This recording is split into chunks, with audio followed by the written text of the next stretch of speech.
I was working in US military on a mission. We saw something that we weren't supposed to see. To know what it was, we have to start it from where they handed us the goggles like contraband. Compact, cold, and humming with promise. Experimental optics, they said. New sensors patched into old helmets.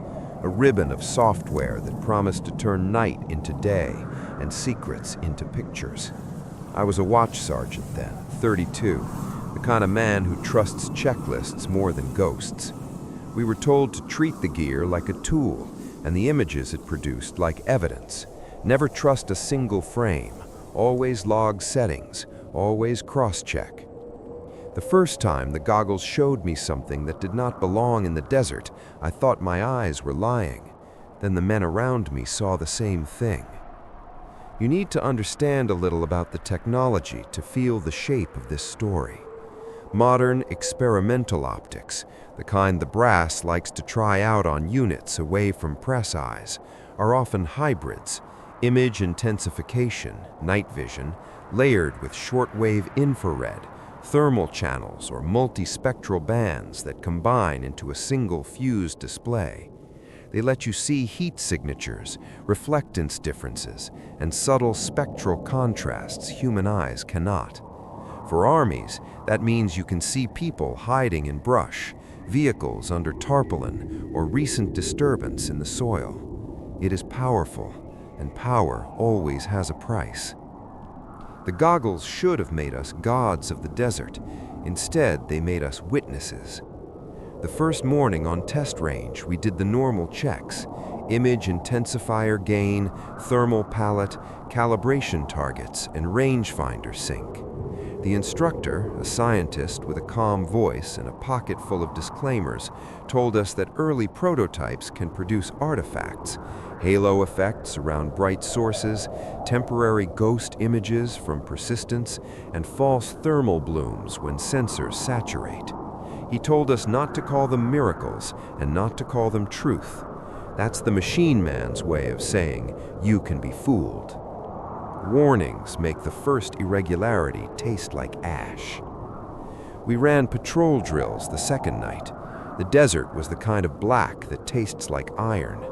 My half of the squad pushed through low scrub, goggles locked to faces, the fused width showing the world in cool blues and angry oranges. That's when the first thing happened. A figure stood on the skyline, not running, not crouched, exactly where the software showed nothing earlier. At first, I assumed a mirage. Then the thermal channel lit it as a cool object against a warm sky. Nothing on the radar, nothing reported by the forward scouts. The figure was too still, too upright, and the head had an odd backward tilt, like someone listening. I called it out, and 3 men with me froze and said almost together, "There it is." We tracked it, and it blinked, not like a man, like a pulse of sensor persistence, bright, then dim, then gone. A standing figure that appears on fused optics and not in any other system is the kind of contradiction that makes a man check his rifle twice. There are normal technical reasons for strange images on fused optics. Thermal imagers can ghost, residual hotspots linger when calibration is off, or when a hot source moves quickly through the field, causing persistence artifacts. Image intensifiers create halos around bright lights that can look like silhouettes at a distance. Sensor fusion itself can introduce registration errors, misaligned channels producing doubled or displaced objects. Any one of these explains many anomalies. But there was another notch to this that made it not merely a sensor error. The figure's shape matched with uncanny clarity an old photograph in my head. A man in a long coat that my grandfather had shown me once. I am not sentimental. The match made the back of my neck prickle. Technical excuses exist, but when your past lines up with sensor noise, you long for the bland comfort of the laboratory's null. That night, though, the sightings multiplied. Men in neighboring sectors reported glimpses, not always the same figure, but always an object that structurally looked wrong. a standing human shape where no one had stepped, a boat silhouette in a dried wash, a doorway glowing in the side of a dune. At first, we thought someone was testing us, a prankster driving reflective materials across the skyline. Then one of the radio techs, the quietest man on the squad, came down pale and said he'd replayed the sensor logs and found an odd modulation, a patterned spectral spike that repeated at semi-regular intervals, like a heartbeat of the desert. We began to use words we hadn't been trained to use: pattern, repeatable, signal. Patterns are the thing that convert chance into plan. All of this has a human cost.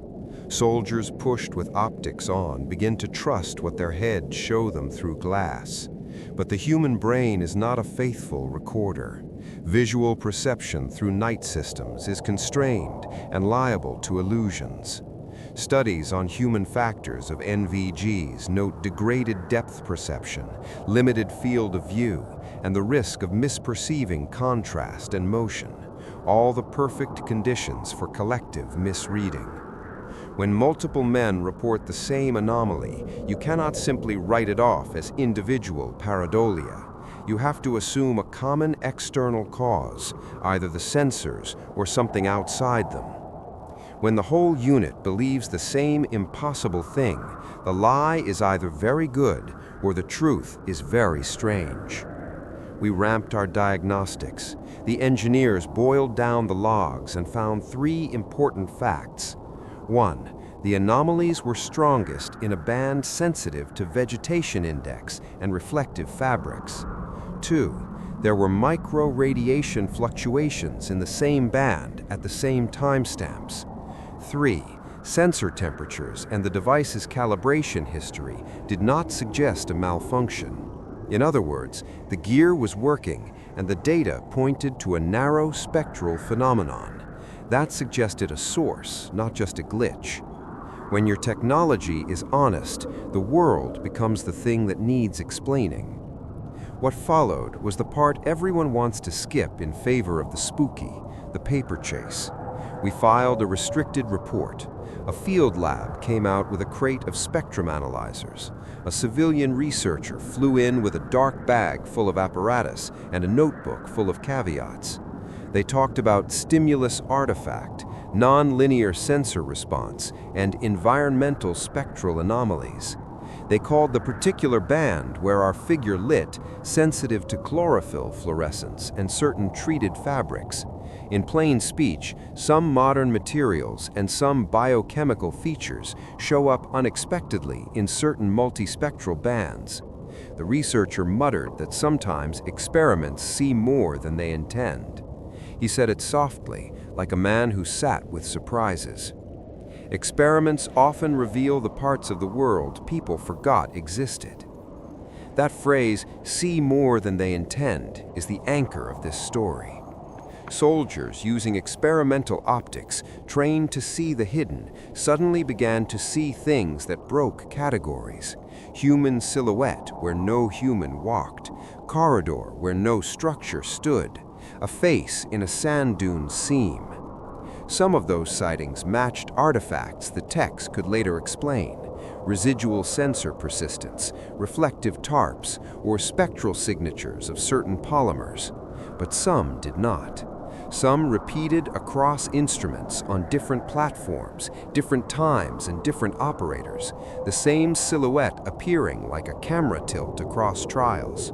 Once you get that recurrence, you must ask whether the sensors are picking up an environmental signal we don't understand, or we are seeing traces of something that the sensor reveals and our eyes cannot.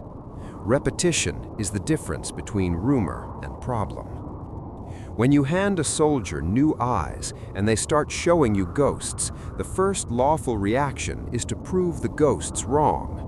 The second is to prove whether the ghosts are useful. We started with the first. The goggles gave us an impossible picture. We treated it like evidence and began to interrogate the picture until it broke or bared teeth. The engineer gave us a checklist no one wanted to recite. Reproduce the sighting. isolate variables, swap sensors, record environmental metadata, and bring in a field lab. We reran the sweep in the same coordinates, same time of night, same scrub of scrub, and we logged everything to the byte. The figure returned, same silhouette, same pitch in that narrow shortwave band. This time, though, we were prepared. A second platform carried a pure SWIR imager, a thermal core, a conventional CCD, and a spectrometer pointed at the patch of air where the figure had been. The fused display again showed the shape. The spectrometer gave us a curve. That curve was the key. The spike sat in a narrow, near-infrared shortwave band associated with certain reflectance features, things like treated textiles, certain polymers, and biochemical fluorescence under excitation. In other words, the signal behaved like a material signature, not random noise. This is the sort of thing multispectral and hyperspectral systems are built to do, discriminate materials by their spectral fingerprints.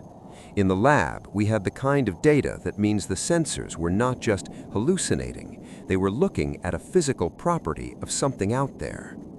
A spectral spike means the world answered us in a language our sensors could read. We pushed the hardware hard. The shortwave band in which the object appeared is one often sensitive to engineered fabrics and treatments. The military and contractors use coatings that change SWIR-NIR reflectance for signature management and camouflage. Research shows hyperspectral data and SWIR bands can reveal materials specifically designed to defeat visible detection. The very bands we were using can become the Achilles heel of camouflage. In plain terms, something in the environment had a treated spectral property that our prototype was tuned to show. That could be honest, accidental, or deliberate. The very tech meant to find hidden things can make hidden things look wrong and show you what someone wanted to hide. But raw spectra don't tell motive, so we moved to the software. Fusion pipelines register different sensors, image intensifier, SWIR, thermal, align them, and present a fused overlay. The fusion algorithm uses registration matrices and time synchronization. If registration is off, you get doubled objects. If one channel contains a narrow band spike and the other channels don't, the fused imagery will show a ghost specifically where the spike appears. That's why we brought a multi-sensor calibration team and a paper on registration methods to separate errors of alignment from real narrowband signatures. Engineers traced timestamps, verified IMU data, and recalibrated. The pattern survived calibration. That was the second hard thing. It wasn't just registration noise. Calibration can fix lies the machine tells. It cannot fix a signal that persists after you calibrate. We then performed controlled experiments. We staged dummy targets, tarps, mannequins with treated clothing, chemical samples, and untreated cloth. We tested every pallet, every gain. Some targets lit the same SWIR spike, others didn't. The standing figure signature matched a small class of material treatments, the kind used in advanced concealment research. That raised an ugly possibility. Either a contractor or an adversary had deployed materials that reacted only in particular multispectral bands, and our prototype had been tuned to show them, which meant, in the wrong hands, the goggles could reveal something someone else expected to be invisible. Seeing the thing means someone made something to be seen, or someone made something expecting to be unseen. But the experiments did not explain the faces, the uncanny alignment with old photographs men carried in wallets. For that, we had to move to metadata and history. The field lab loaded the captures into a comparison pipeline and cross-referenced the shapes with an internal archive of human silhouettes and historical images, a small research set the manufacturer used to test human detection algorithms. One of the first matches flagged a template that looked oddly like the old coat in my grandfather's photo, not because the goggles knew my family, but because the template library contained vintage civilian silhouettes used to test detection across eras. In other words, the model had been seeded with historical templates to test robustness. On its own, that is defensible. Coupled with the narrowband material signature, it looked like someone had built a chain, material to narrowband visibility to historical template match. That is a chain you can weaponize or accidentally trigger. A library of human templates makes your sensors expect certain faces. Put them together and the machine constructs a likeness. We took this to the manufacturer and to the program office. The company insisted the historical templates were innocuous and intended for algorithmic diversity testing. The program office was polite and then blunt. Prototypes sometimes do weird things in field conditions.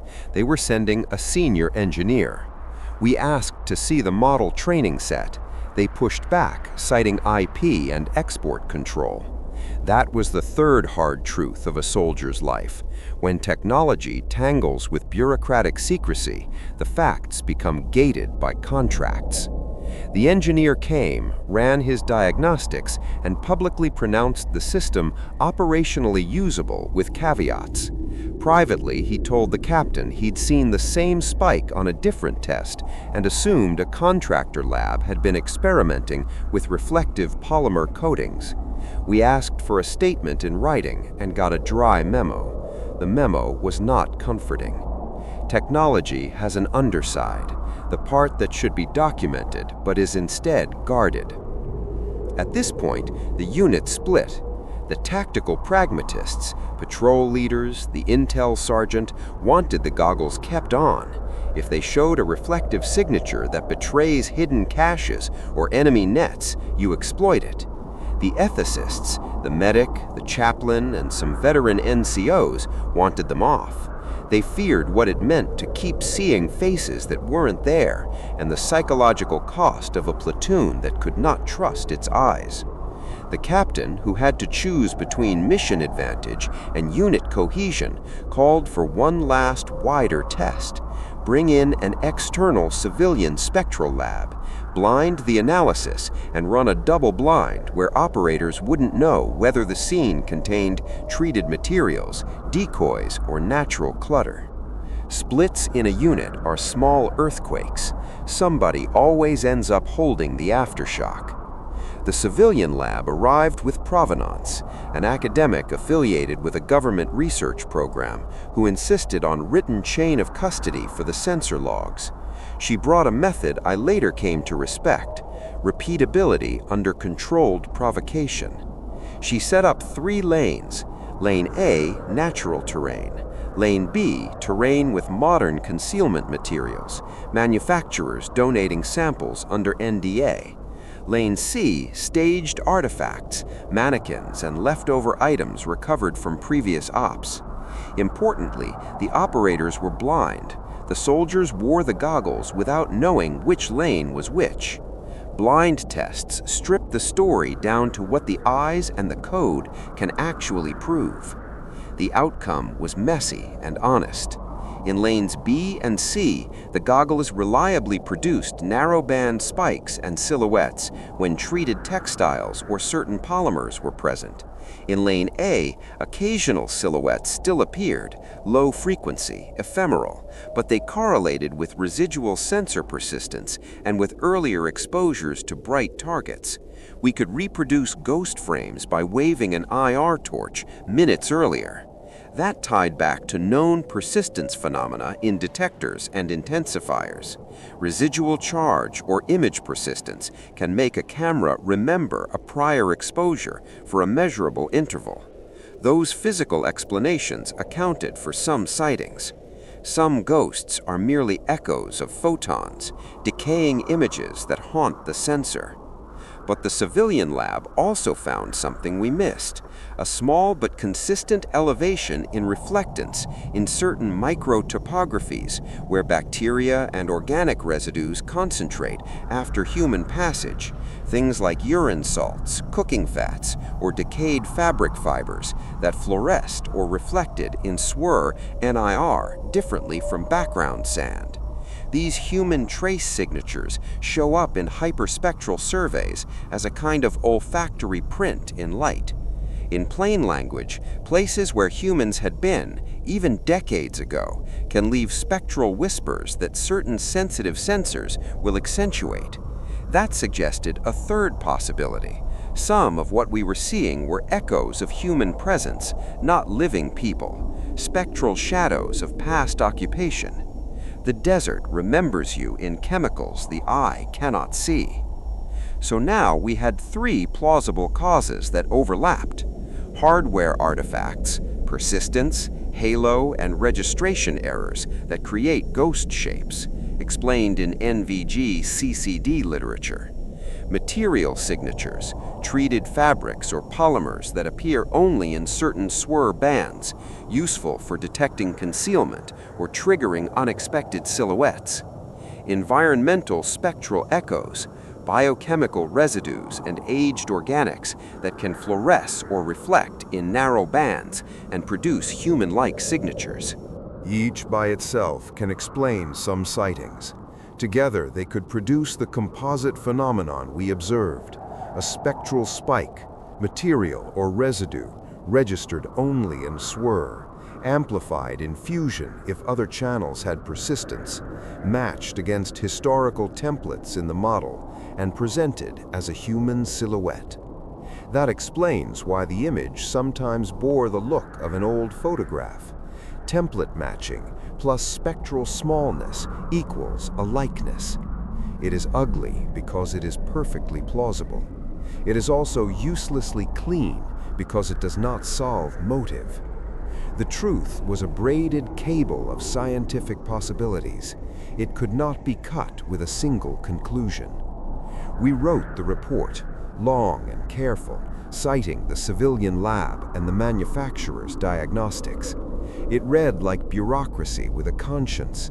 It recommended software patches, persistence compensation, stricter fusion thresholds, hardware mitigations, shutters to clear residual, and rules of employment. Don't rely on narrowband hits alone for lethal action. The program office accepted the tech fixes. They also quietly issued a limited disclosure order. Do not discuss template libraries or contractor testing in open forums. The order was sensible. It was also the moment when the narrative narrowed. The gear would be fixed, the unit told to move on, and the science would be archived as field artifacts. The company would produce firmware. The lab would publish a carefully worded paper months later. Fixes are comforting. Silence is cheaper. But people are not machines, and a squad that's seen its own hallucinations corrected wakes up differently. Some men refused to be pacified by firmware. They had seen silhouettes that placed a ghost on the skyline, and when a thing steps in the place where your father once walked, optics are not consolation. A handful started to say that the optics had given them back a face they'd wanted to see before they died. They also said that sometimes the goggles showed them things that made them think they'd lost their own memory. They worried whether the machine was putting the past into their head. That is the delirium of optics. They can be consolation and theft. We had to decide whether to accept that risk for situational advantage. Technologies that return memory can also substitute for it. Higher command decided, as higher commands often do, mitigate and compartmentalize. The goggles stayed with the unit, but under stricter rules. Firmware updates rolled out to reduce persistence and adjust fusion thresholds. The model bank had its historical templates locked behind stronger access controls. The program office ordered an ethics addendum to field testing documentation. The civilian lab published a paper that described environmental spectral echoes and called for broader study. In the public record, the story was sanitized into a field test that revealed the need for improved calibration and training. In the private record, men who had seen faces kept copies of the captures. Some burned them, some pasted them into notebooks. Public fixes do not heal private hallucinations. The final micro hook, the one that will sit in a viewer's ear long after the credits, is this. Months later, during a quiet stretch, I pulled up the archived captures we'd been allowed to keep for after-action study. I replayed the frames, the silhouette at the ridge, the spectral spike, the template match.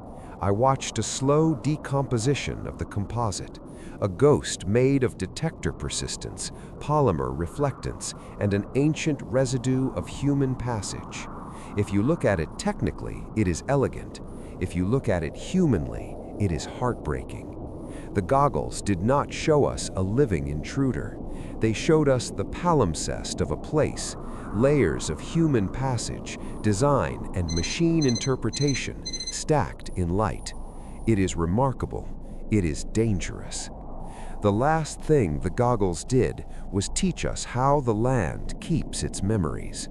In the end, I do not claim we saw supernatural things.